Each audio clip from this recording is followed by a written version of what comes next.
Morning to all of you and welcome to study with Gyan Prakash. तो friends, आज यानी कि 6 अक्टूबर को जूनियर हाई स्कूल भर्ती परीक्षा जो कि होने वाली है 17 अक्टूबर को, इसके लिए जो आपके एडमिट कार्ड हैं वो रिलीज़ कर दिए गए हैं।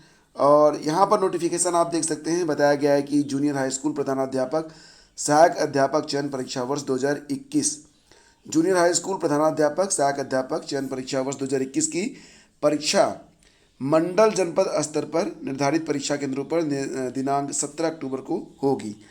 तो यहाँ पर आपके दो पेपर होंगे, 17 अक्टूबर को ही परीक्षा होनी है।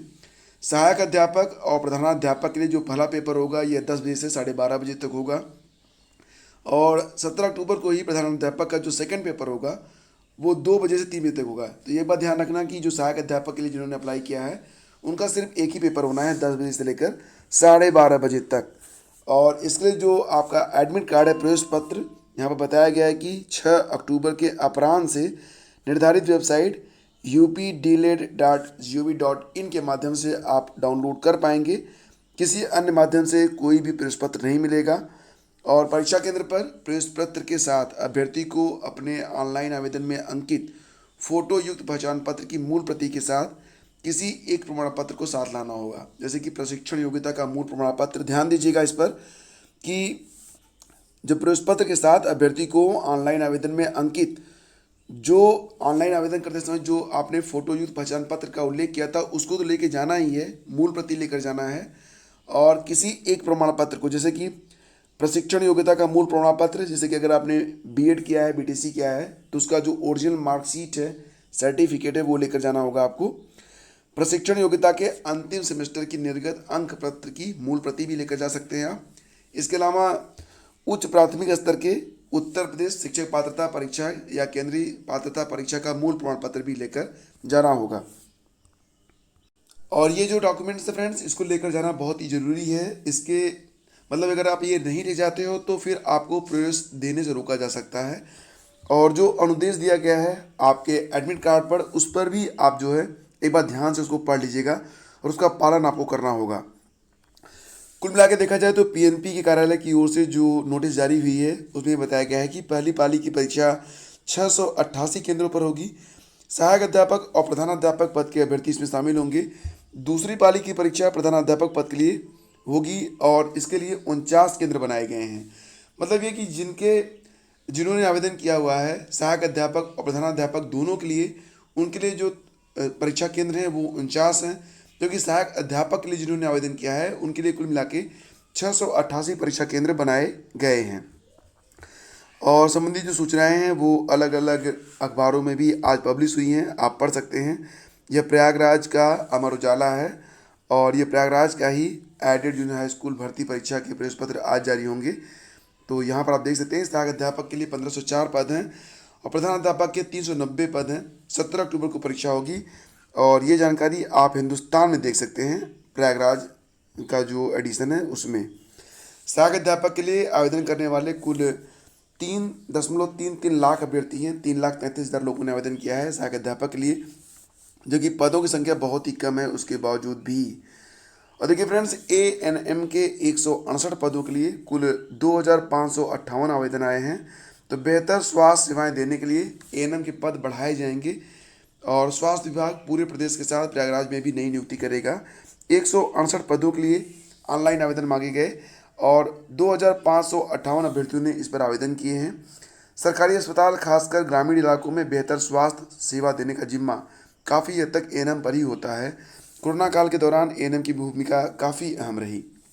तो अब प्रयागराज की बात करें तो जिले में कुल 168 नए स्वास्थ्य उपकेंद्र खोले जा रहे हैं। इनमें संचालन के लिए शासन की ओर से जिले में कुल 168 नई एएनएम की भर्ती प्रक्रिया शुरू कर दी गई है। ऑनलाइन आवेदन के लिए 15 से 30 सितंबर तक का समय दिया गया था और एसीएमओ डॉक्टर सत्येंद्र राय ने बताया कि 168 पदों के लिए 2558 अभ्यर्थियों ने आवेदन किया है। आपको पता है कि यूपीएससी की जो परीक्षा होनी है, प्रारंभिक परीक्षा, यह 10 अक्टूबर को होनी है। 2 पालियों में परीक्षा होगी। इसके लिए कुल 93 परीक्षा केंद्र बनाए गए हैं प्रयागराज में। परीक्षा में कुल 39,397 परीक्षार्थी शामिल होंगे। परीक्षा की तैयारी को लेकर मोतीलाल नेहरू राष्ट्रीय प्रौद्योगिकी संस्थान के एमपी हॉल में डीएम संजय कुमार खत्री ने बैठक की। डीएम ने बताया कि परीक्षा के लिए कुल 33 सेक्टर मजिस्ट्रेट नियुक्त किए गए हैं। और ये परीक्षा सुबह 9:30 बजे से दोपहर 11:30 बजे तक और 2:30 बजे से शाम 4:30 बजे तक होगी। तो आपको पता है कि ये जो परीक्षा होनी है इसी के माध्यम से जो आईएएस है, आईपीएस है, आईएफएस है जैसे जो प्रतिष्ठित पद हैं उस पर नियुक्ति की जाती है। 3 चरणों में ये प्रक्रिया जो होती है पूरी होती है। एक तो आपका प्री होता है, फिर मेंस होता है, देन आफ्टर आपका इंटरव्यू होता है। तो 93 केंद्रों पर होगी सिविल सेवा की प्रारंभिक परीक्षा। इसी के साथ एक खबर यहाँ पर और भी है। देखिए फ्रेंड्स, थोड़ी सी जुकाम होने की वजह से ना जो आपको न्यूज़ डिलीवरी है उसमें थोड़ी सी दिक्कत आ रही है, तो इसको थोड़ा सा आप मैनेज करिएगा। 50 की उम्र में नौकरी की आस, चेहरा उदास। तो यहाँ पर खबर है कि सहायता प्राप्त माध्यमिक स्कूलों में प्रवक्ता के 2595 पदों पर भर्ती के लिए साक्षात्कार मंगलवार से शुरू हो गए हैं। माध्यमिक शिक्षा सेवा चयन बोर्ड ने पहले दिन गणित और अंग्रेजी विषय के 325 अभ्यर्थियों को बुलाया था और 7 बजे से ये अभ्यर्थी जो थे वो प्रांगण में जुटना शुरू हो गए थे। देखा जाए तो बहुत सारे लोग ऐसे भी थे जिनकी उम्र 50 साल के आसपास थी, क्योंकि यूपी में टीजीटी और पीजीटी में कोई भी अपर एज लिमिट न होने से आपके लिए जो दरवाजे होते हैं वो सदैव खुले रहते हैं। ये बहुत ही अच्छी बात होती है फ्रेंड्स, क्योंकि कम से कम ऐसे लोग जो अपनी प्रतिभा को दिखाना चाहते हैं, मेहनत कर रहे हैं, तो उनके आड़े जो है एज ना आए, इसके लिए व्यवस्था की गई है। और ये व्यवस्था शायद उत्तर प्रदेश के अलावा किसी अन्य प्रदेश में नहीं है। कुल मिला के 3 बोर्ड बनाए गए थे। अंग्रेजी के लिए 195 अभ्यर्थियों के लिए 3 बोर्ड बने थे। गणित के कुल 388 अभ्यर्थियों का साक्षात्कार 7 अक्टूबर तक चलेगा और अंग्रेजी के 1145 अभ्यर्थियों का इंटरव्यू 10 अक्टूबर तक होना है। तो अब ये जो इंटरव्यू की प्रक्रिया है शुरू हो गई है। शेष जो परिणाम है टीजीटी और पीजीटी के वो जल्दी 1-2 दिनों में आपको जो है प्राप्त हो जाएंगे। पूरी तैयारी हो चुकी है, बस परिणाम जारी करना शेष रह गया है। और देखिए फ्रेंड्स, आपके लिए एक बहुत ही अच्छी खबर है। 1 करोड़ विद्यार्थियों को टैबलेट और स्मार्टफोन मिलने जा रहा है। और इसमें कौन कौन शामिल होगा? प्रदेश में जो स्नातक हैं, स्नातकोत्तर, डिप्लोमा, कौशल विकास, पैरामेडिकल और नर्सिंग सहित विभिन्न शिक्षण प्रशिक्षण कार्यक्रमों के करीब 1 करोड़ विद्यार्थियों को निःशुल्क स्मार्टफोन या टैबलेट दिया जाएगा। मुख्यमंत्री योगी आदित्यनाथ की अध्यक्षता में सोमवार को कैबिनेट की बैठक में प्रदेश के युवाओं को तकनीकी सशक्तिकरण के लिए इस योजना को मंजूरी दे दी गई है। योजना पर 3000 करोड़ रुपए खर्च होंगे। कैबिनेट ने इस योजना में भविष्य में आने वाली व्यवहारिक कठिनाइयों के निराकरण और योजना में किसी भी संशोधन के लिए मुख्यमंत्री को अधिकृत किया है। मुख्य रूप से सर्वे सर्वा मुख्यमंत्री ही होंगे। और प्रदेश सरकार के प्रवक्ता सिद्धार्थ नाथ सिंह ने बताया कि योजना के तहत प्रस्तावित लाभार्थी वर्ग में अन्य वर्ग के युवाओं को भी सीएम के अनुमोदन से शामिल किया जा सकेगा। यानी कि अभी जो ये योजना बन रही है उसमें जो यहाँ पर आप लिस्ट देख रहे हैं, स्नातक, स्नातकोत्तर, डिप्लोमा, कौशल विकास, पैरामेडिकल और नर्सिंग सहित इसमें जो अलग कैटेगरी के स्टूडेंट हैं उनको भी शामिल किया जा सकता है मुख्यमंत्री के निर्देश पर। तो किसे स्मार्टफोन मिलेगा, किसे टैबलेट, इसका निर्णय मुख्यमंत्री करेंगे और 3000 करोड़ रुपए का खर्च आएगा इस पर। इसके लिए आपको जो है सेवा मित्र पोर्टल पर पंजीकरण करना होगा। तो प्रवक्ता सिद्धार्थनाथ सिंह ने बताया कि कौशल विकास विभाग के सेवा मित्र पोर्टल पर पंजीकृत युवाओं को भी टैबलेट या स्मार्टफोन दिया जाएगा। पोर्टल पर पंजीकृत युवाओं को plumber, carpenter, nurse, electrician, AC mechanic आदि का प्रशिक्षण दिया जाता है।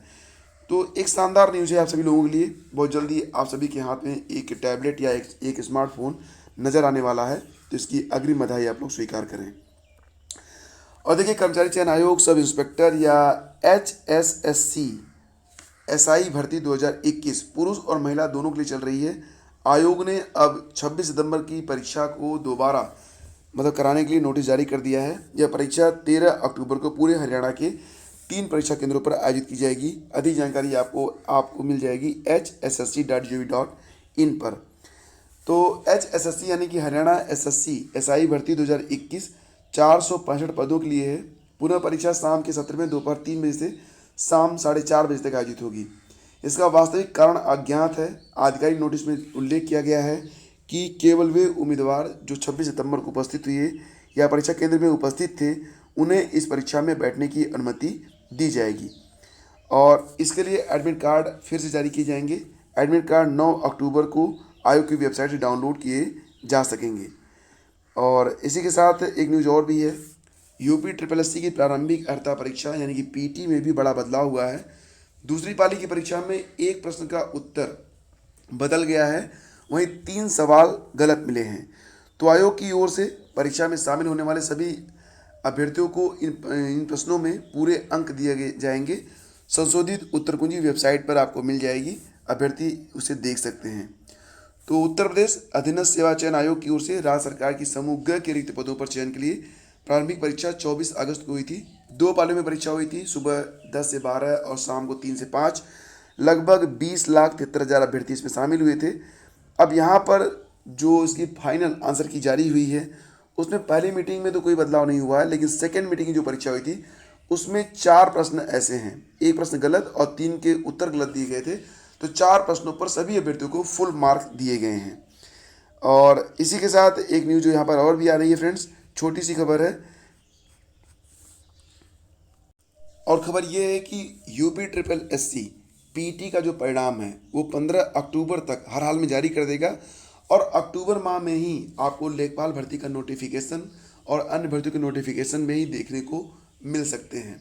तो ये आपके लिए एक बहुत बड़ी अपडेट है। और अगर आपको वीडियो पसंद आया, इसका प्रेजेंटेशन आपको पसंद आता है, तब आप इसे लाइक और शेयर जरूर कर दिया करें। और देखिए फ्रेंड्स, जो भी न्यूज़ यहाँ पर आपको मिलती है बिल्कुल ऑथेंटिक होती है, और हम आपके लिए कोई भी र्यूमर लेकर नहीं आते हैं।